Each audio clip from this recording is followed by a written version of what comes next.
రాత్రైంది. రాణిగారు ఇంకా నిద్రపోలేదా? మీ రాక కోసం నిరీక్షిస్తున్నారా? నిరీక్షించడంలో కూడా ఒక విధమైన ఆనందం ఉంది కదా. ఏమిటి కన్నీరు? అబ్బే, ఆనంద బాష్పాలు. విచారిస్తున్నారేమో. ఈ జీవితంలో విచారం కలిగినా ఆనందం కలిగినా ఎందుకో దానంతటదే కన్నీరు వస్తుంది. దేవి, ఈ జీవితంలో విషాదమే ఉండకూడదు, వినోదం నిండిపోవాలి. నవ్వుతూ కాలం సాగిపోవాలి. అది అందరికీ సాధ్యమేనా? పిచ్చి ప్రశ్న. అందినంత వరకు ఆనందంగా ఉండటమే జీవిత లక్ష్యం. కానీ ఆగిపోయారే? మా అమ్మగారికి నా మీద ఆగ్రహం కలిగినట్టు ఏ శుభముహూర్తానో పట్టాభిషేకం చేసి నా స్వేచ్ఛను అరికడతారేమో అని అనుమానంగా ఉంది. అదేంటి అలా అంటారు? జీవితం అంతా విచ్చలవిడిగా ఇలా విలాసాలలోనే గడిపేదామని భావిస్తున్నారా? అలా గడపగలిగితే నేను ఎంతో అదృష్టవంతుడు, ఎంతో అదృష్టవంతుడు. ఏడుస్తాడు.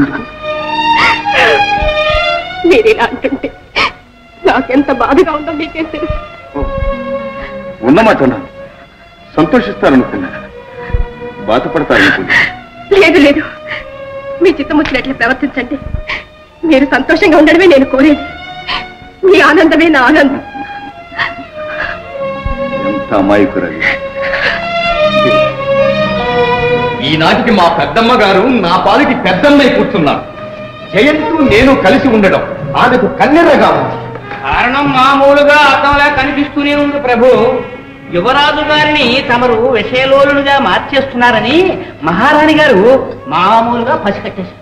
అందుకే కాబోలు యువరాజుకు రాజ్యాభిషేకం చేయాలనే నిర్ణయానికి వచ్చారు. రాజ్యాభిషేకం? ఆనాడు మా నాన్న కంటే వయసులో పెద్దవారు గనక పెదనాన్నను రాజును చేశారు. అదే న్యాయం ప్రకారం ఈనాడు జయంత్ కన్నా నేను పెద్దవాణ్ణి గనుక నన్నే రాజును చెయ్యాలి మామూలుగా. కానీ యువరాజు గారు మహారాజు గారి కుమారులు, మామూలుగా తమరు మహారాజు గారి తమ్ముని కుమారుడు. ఇది చాలా అన్యాయం అవధాని గారు. ఇద్దరిది ఒకే రక్తం, ఒకే వంశం. పైగా యువరాజు కంటే అయ్యగారు పెద్దవారు, యోగ్యులు. కానీ మామూలుగా జ్యేష్ఠుని సంతతికే రాజ్యాభిషేకం అనే పాడు ఆచారం ఏది ఒకటి ఏడ్చిందిగా మామూలుగా మనకి. ఆ దురాచారాన్ని రూపుమాపుతాను, నేనే రాజునవుతా. అవును, ఎందుకు కాకూడదు? ప్రయత్నిస్తే తప్పకుండా సిద్ధిస్తుంది. అసలు మీ జాతక చక్రంలోనే మహారాజు యోగం కట్టుంది. యోగమున్నా లేకపోయినా నేనే రాజునై తీర్తాను. మీ నోటి వాక్కు ఫలించి తీరుతుంది. మీ వంటి మహావీరులు, శక్తివంతులు రాజైతే మామూలుగా ప్రజలు తరించి పోతారు, రాజ్యం పడిపోతుంది, బాగుపడిపోతుంది. ఇక మా వంటి వారి విషయం మామూలుగా బ్రహ్మాండం.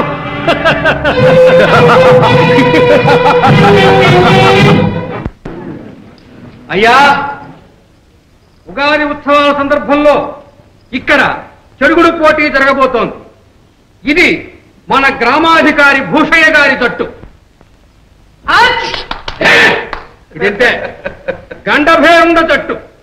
దీంతో పోటీ చేయదలుచుకున్న వాళ్ళు ముందుకు రావచ్చు. మా జట్టు ఉంది. మీ జట్టు పేరు? గజబిడి. గజబిడి జట్టు ఇది పుడుం పట్టు జట్టు. రాజా, భూషయ్య జట్టు సంగతి నీకు తెలుసు. అందరూ మెలికలు తిరిగిన ఆటగాళ్లు. వాళ్ళతో పోటీ పడి అవమానం పాలవుతారు. మాది రామదండు జట్టు. గోదావరిలో దిగమనండి, అప్పుడు తెలుస్తుంది.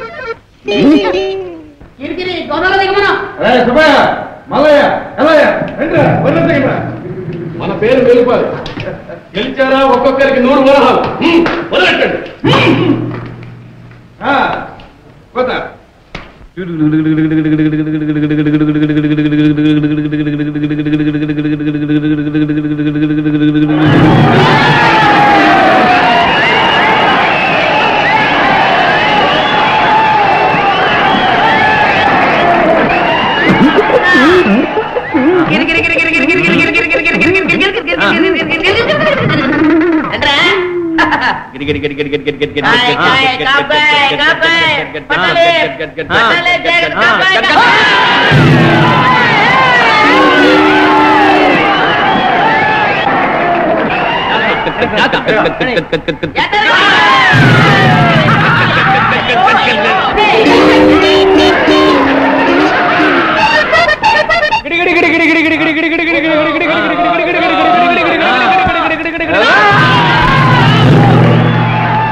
పిల్ల ఎగిరి పడకు గడసరి పిల్ల ఉలికి పడకు నా గెలుపే నీ గెలుపు కాదా నా గెలుపే నీ గెలుపు కాదా మరదల పిల్ల ఎగిరి పడకు గడసరి పిల్ల ఉలికి పడకు నా గెలుపే నీ గెలుపు కాదా నా గెలుపే నీ గెలుపు కాదా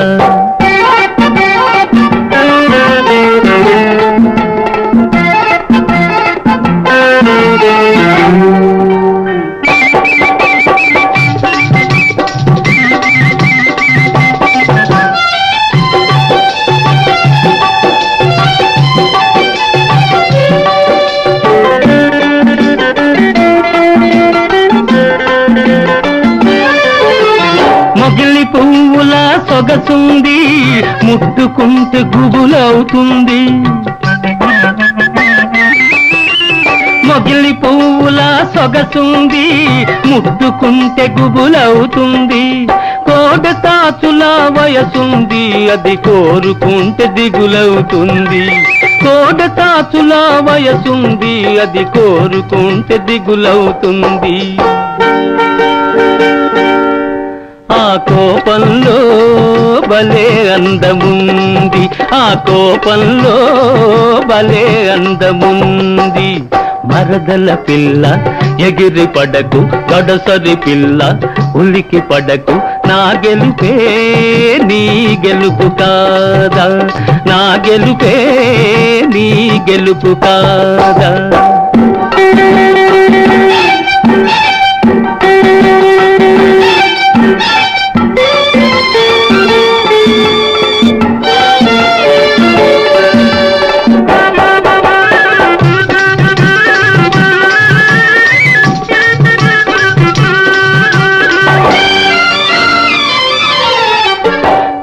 కసురుకుంటే కవ్విస్తాను, విసురుకుంటే ఉడికిస్తాను. కసురుకుంటే కవ్విస్తాను, విసురుకుంటే ఉడికిస్తాను. ముక్కుతాడు తగిలిస్తాను, ఆ 3 ముళ్ళు వేసేస్తాను. ముక్కుతాడు తగిలిస్తాను, ఆ 3 ముళ్ళు వేసేస్తాను. ఏనాడైనా నీ వాడలేను, ఏనాడైనా నీ వాడలేను. మరదల పిల్ల ఎగిరి పడకు, గడసరి పిల్ల ఉలికి పడకు. నా గెలుపే నీ గెలుపు కాదా, నా గెలుపే నీ గెలుపు కాదా. నువ్వే దొంగ వరకుంటే నిన్ను మించిన దోపిడి దొంగలాగున్నాడే యువరాజు. ఏమన్నా? ఉన్నమాటన్నా రాజుగారి ఆజ్ఞను ధిక్కరించి మాట్లాడతావు. రాజుట రాజు. ఇక్కడ ప్రజలందరూ అర్థాకలితో అలమటిస్తూ ఉంటే అక్కడ నృత్యగాన కేళీ విలాసాలలో తేలిపోయేవాడా రాజు. కట్ట గుడ్డ లేక చింటి గుడ్డలతో ప్రజలు అవస్థ పడుతూ ఉంటే